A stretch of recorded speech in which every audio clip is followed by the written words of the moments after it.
want to say tremendous Hazaku Baruch.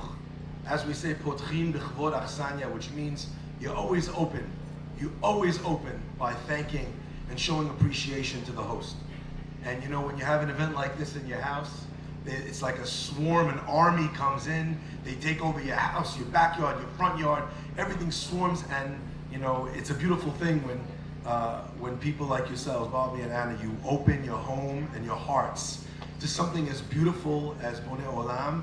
And so all of you here tonight, we all owe a debt of gratitude to Bobby and Anna. And not only that, and I want to say, you know, Joe will tell us in a little while about things that have happened since last year and since 2 years ago's Bonei Olam event. And you know, the same question that Rabbi Ozeri asked about what would have happened if he would have stopped at 74.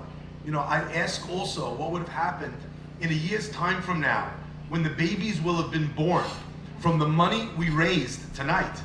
I would ask Bobby and Anna what would have happened if when they asked you to host this event, you'd have said no. There'll be children out there that literally owe you their lives. And every one of us, they will owe you their lives by the end of this evening. So thank you, and Hazaku Baruch. Hashem should bless you 1,000-fold in anything that you need and anything that you will need for this tremendous, tremendous mitzvah. My friends, I think sometimes a rabbi thinks that when you speak at an event like this, you're supposed to say Divrei Torah. And I kind of feel like if people wanted to hear you speak in a class, they'd go to one of your classes. I think what a rabbi is supposed to do at an event like this is give the Torah's perspective on the evening. Try and drive home how important it is, not just in a physical level, but on a spiritual level, what it is that we are coming together here tonight to do. And I'm going to try, if I can, to shed a little bit of light, maybe to find in our hearts a little bit of space to be able to take in what this means to people. I'd like to start with a quote. And I'm going to say the quote 2 times. Once I'll say it and you'll listen, and once I'll say it and you'll take it in. It's a quote from Carl Sandburg. He said, "A baby is God's opinion that the world should go on." Let me say that again. A baby is God's opinion that the world should go on. And I heard this quote and I remember thinking to myself, if a baby is God's opinion that the world should go on, what is not having a baby? The absence of a baby is the absence of the world going on. For a person, a couple that's waiting for this, for grandparents that sit waiting to hear a phone call, that go from doctor to doctor, treatment to treatment, it's not just that they don't have a kid. It's that their entire world is on pause as they become completely obsessed. They start becoming ghosts of themselves, half lives, flitting around. The person is at work. The girl is at class. She's going to exercise. But she herself, the person you knew before she got married, she's not here. Her smile, her heart, it is absent. And I remember thinking to myself, when I was thinking this about this quote, that the Torah actually says exactly this, but I never noticed it before. You know, Yaakov has a wife, her name is Leah, she has children immediately, wonderful. But he has another wife and her name is Rachel. And Rachel cannot have children. And she sees Leah having child after child after child, and Rachel walks up to her husband and she says to him, and listen to these words, Hava li banim. She says to her husband, give me children. V'im ayin. And if you can't, meta anochi. I will die. You read that straightforward, you think Rachel is saying she's going to die. But Rachel is saying much more than that.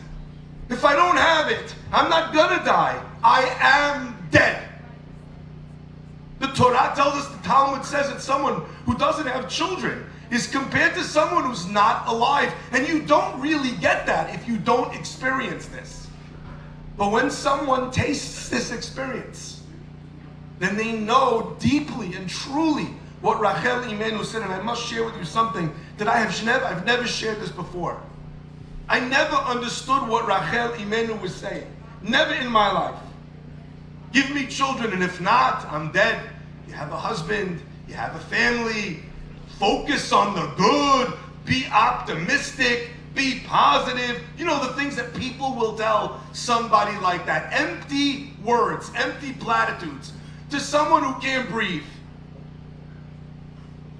And this woman walked into my office, Rabotai, and she said, I've been trying and trying and trying and trying, and they finally told us that there's no hope at all. And she has one question for the rabbi. It breaks my heart. I never share this because it breaks my heart to share this. She asked me, Rabbi, it's so painful. Will I go to Gehinnom? Will I go to hell, Rabbi?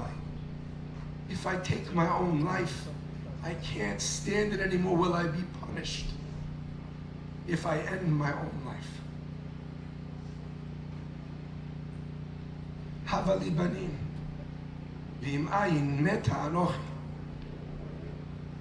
You know, the Talmud says two different expressions. One expression is obar yerech imo, which means a baby is the thigh of its mother. Another expression in the Talmud, bira, a son, kar'a de abuha, he is the leg of his father. Both of those relate to a hip and a leg, and our rabbis explain that the concept is, you know, we're talking about.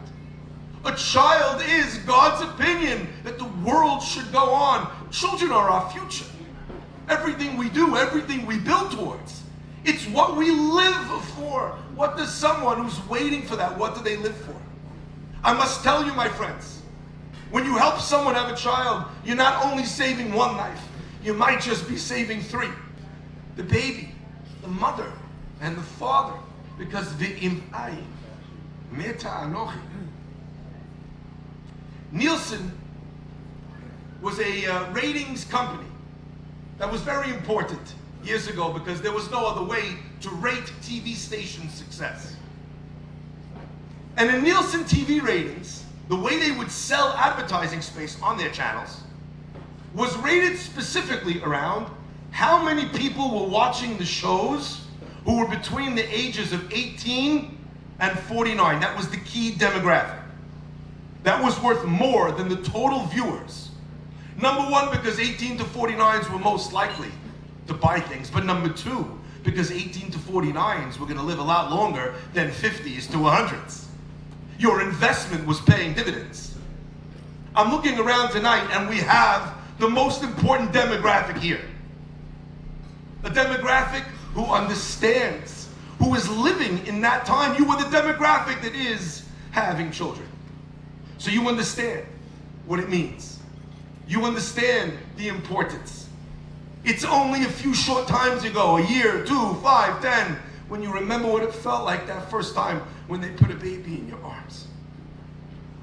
My friends, to this demographic I ask, the name of this incredible organization is Bonei Olam.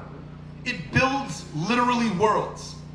But our rabbis tell us that the word Olam, it means two things. It means a world. But you know what Olam also means?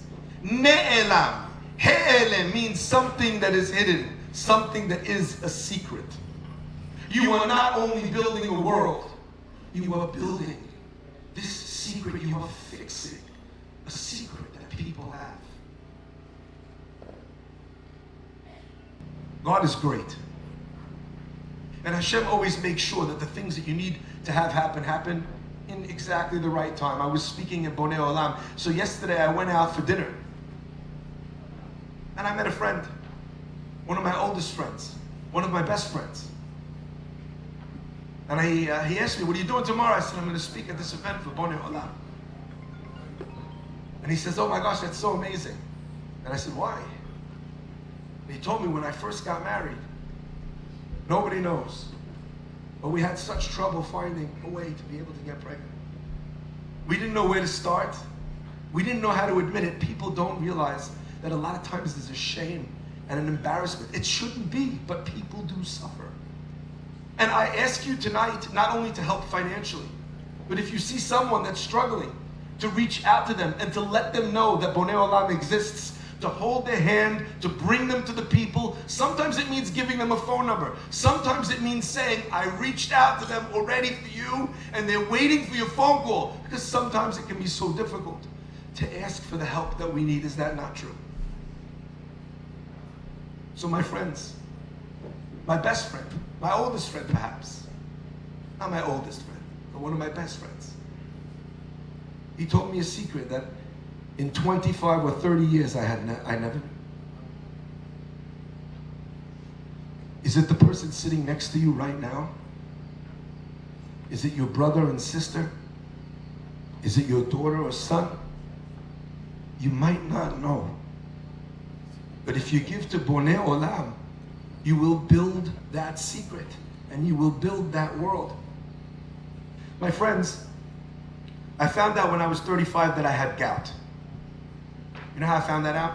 I was supposed to speak at a synagogue, and all of a sudden, in the middle of the night, my feet started pounding. It was so much pain, I couldn't sleep the whole night. I tried to walk in the morning, I physically could not walk. I found that it was gout, and gout is hereditary. I have it in the family. But gout is known as a rich man's disease. And it's known as the rich man's disease, I see you shaking your head, because it happens when you have too much meat and too much wine. Among other things, by the way. But that's what it's commonly known for. What gout is for rich people, infertility is far less discerning. It doesn't care how much money you or your parents have. It doesn't care if you did everything right and you always ate healthy. It doesn't care if you exercise 10 times a week. It doesn't care how religious you are. It's cruel, and it makes no exceptions.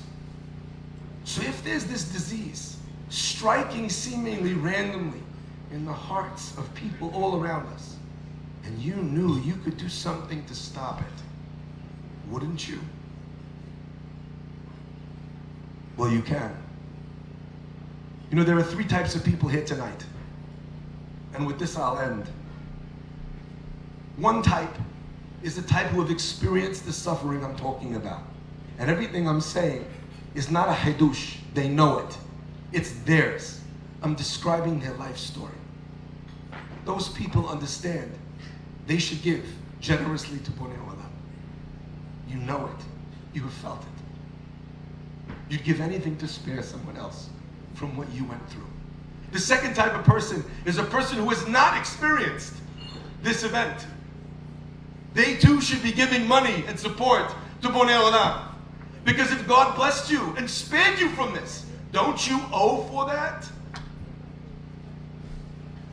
Help someone else because you were blessed. And what do we do with blessing? We share.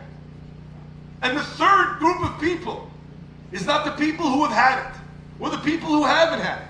It's the people who don't know yet. The people who just got married. The families who have children who just got married and you don't know yet.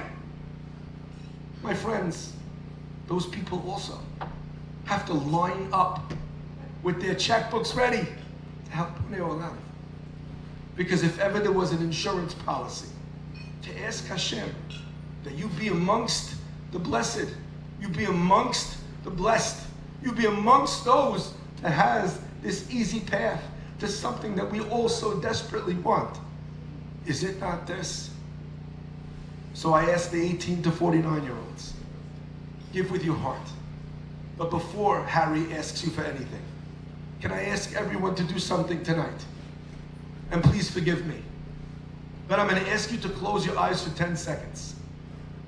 And all I want you to do with your eyes closed for 10 seconds is to let the faces of your children flash in your imagination. How grateful are you for those faces? Well, there's someone out there who's closing their eyes and sees nothing.